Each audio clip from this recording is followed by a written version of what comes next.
non-motorized activities. You can take your vehicles off and get them started, get them warmed up.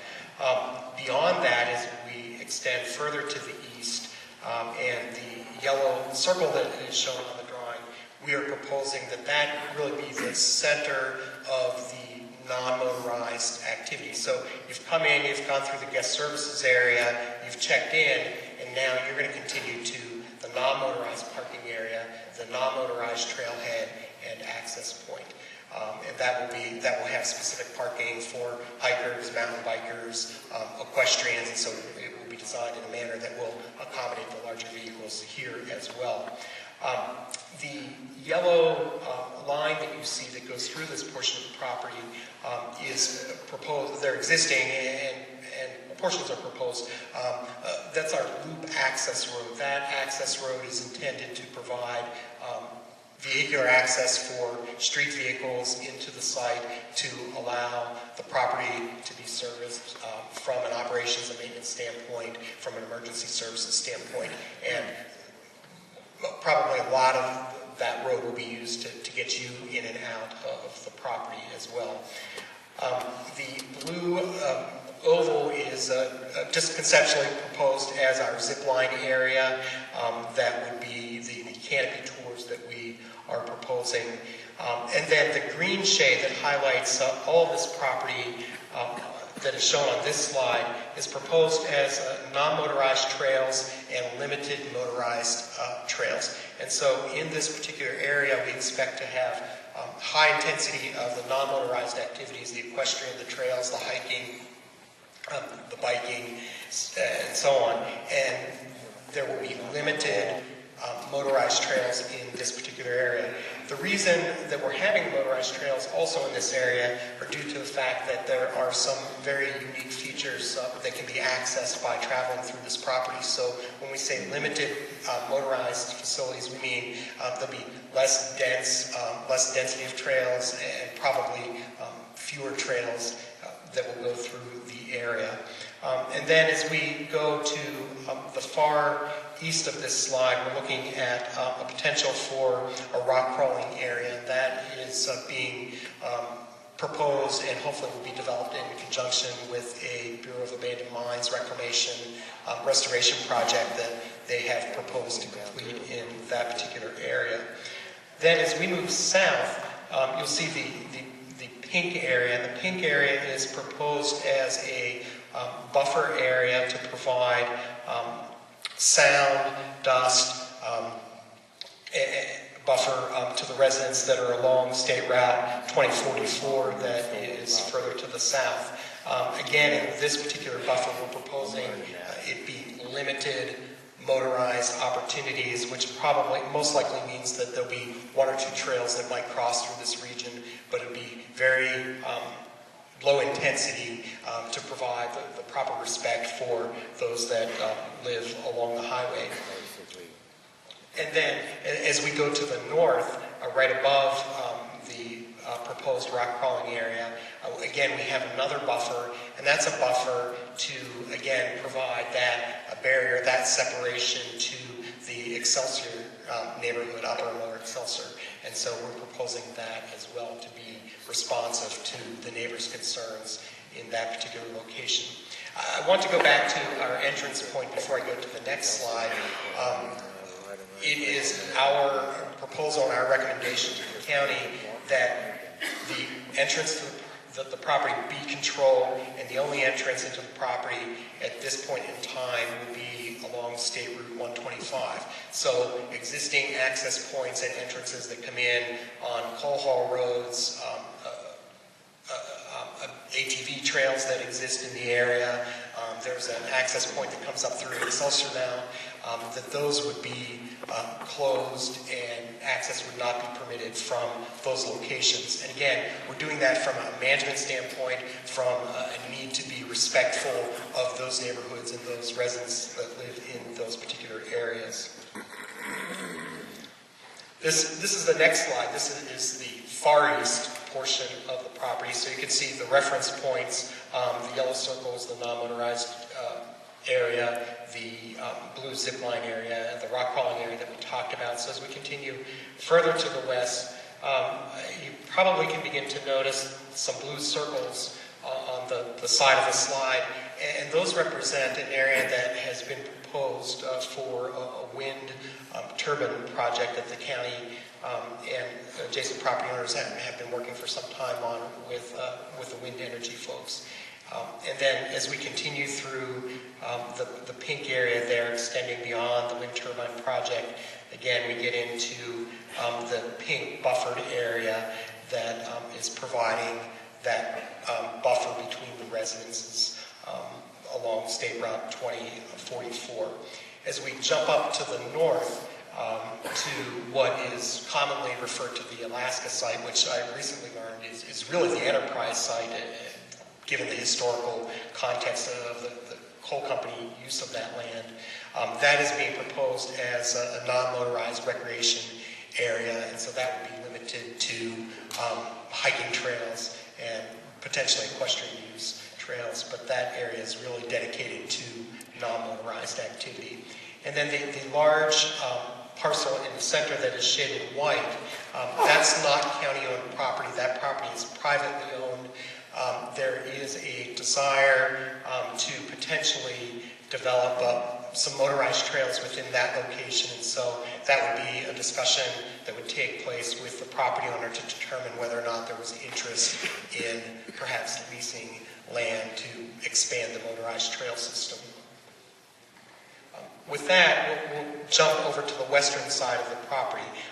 For point of orientation, there's State Route 125 that runs across the side of the drawing, and then we have the main park entrance area, which is the orange rectangle. So as we extend across, you can begin to follow the yellow line, and the yellow line turns into a yellow line with a red dash above it. And the red dash indicates that that is a location where the county doesn't own property, and we need to acquire access across that property to reach the western portion of the county properties. The purple property just off of 125 there, that is county owned, as well as the rectangle area that is a little bit further to the north and off the corner of the other county parcels. But really it's required to make the connection along the existing coal roads. We would need to acquire easements. There have been discussions with those property owners about the possibility of obtaining an easement through their lands to gain access to the western portion of the property to provide that connectivity, and those discussions have been positive at this point in time. I'm sure, and I'm going to jump back to 125 for 1 second, how are we going to cross 125 safely? We're going to do a grade separated crossing. We're going to put a culvert underneath of State Route 125 so that once you unload your vehicle and you're ready to go on your trail ride and you're heading to the west, you'll be able to pass through a tunnel that will go under 125 to make the connection to the western portions of the property. So that eliminates a safety concern that we would all have in getting the vehicles across the road. So we continue across the land that we're looking to obtain easements through, and then we begin to enter the county properties. The county property is the purple, pink, and red properties. The green shaded property here, that's the whaleback. If you're familiar with the whaleback, that property is privately owned. There is some interest in doing some environmental, some geological interpretation of that area if the property owner is interested. If the property owner is not interested, it's not a make or break. We have opportunities to go around that on county-owned land to make the connection. And then that would lead us to the purple property following the yellow line, the yellow road, over into the motorized trail area. That is illustrated by the purple tone. The purple tone will be the, I don't want to say dense motorized trail use, but it'll have a higher density. There'll be more trails. We'll have trails separated for single track, for ATV, for off-highway vehicles, and we'll have specific OHV challenge areas, full-size vehicle challenge areas, rock crawling areas on the western portion of the property.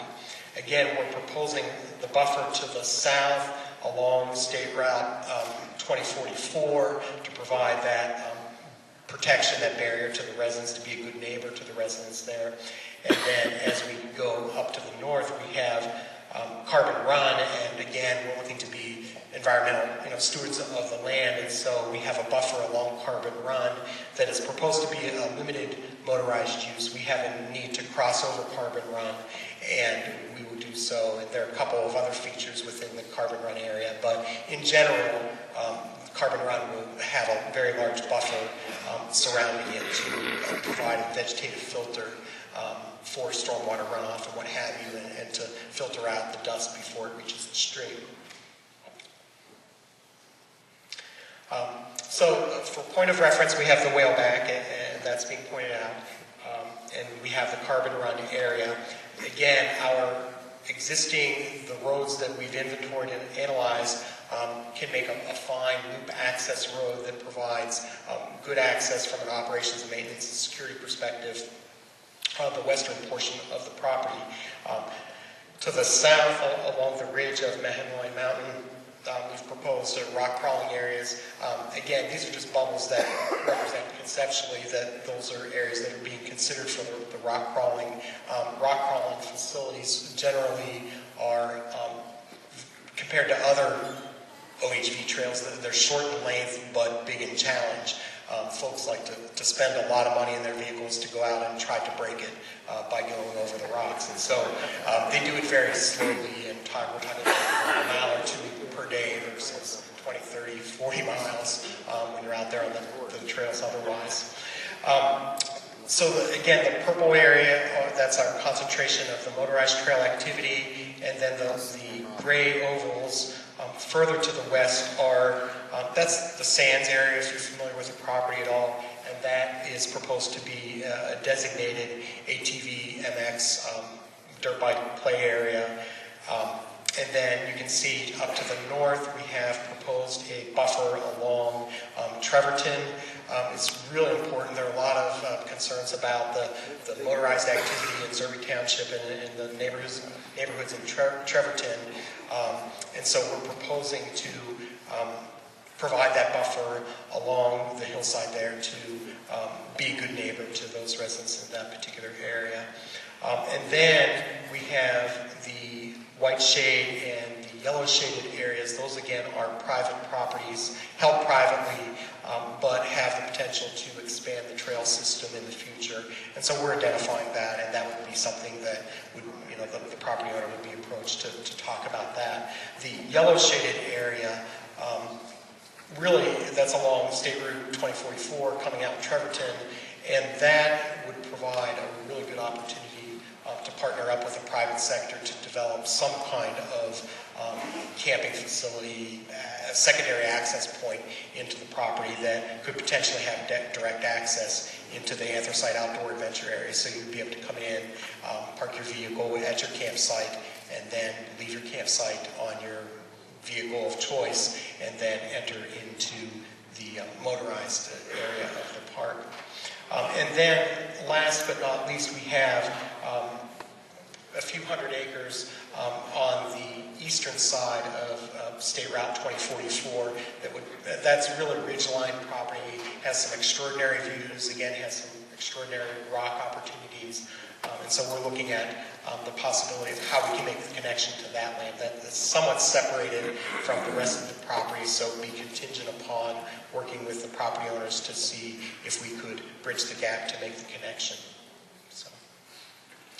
So with that, what I'd like to do, I know at our first meeting there was an awful lot of questions and concerns, and we had the same questions and concerns at our meeting with the first responders this morning, is that how are we going to take the existing property and really begin to turn it into a family environment, an environment that folks feel comfortable in going out and recreating on. There are a lot of activities that occur on the property that make it uncomfortable for folks to go out and use the property today in its current condition. And so we were fortunate enough to be approached by a security firm out of South Carolina that was interested in the project. They had been following the activity, and they said, we would like to talk to you about a potential solution on how we feel we can help address the safety, the security issues, and in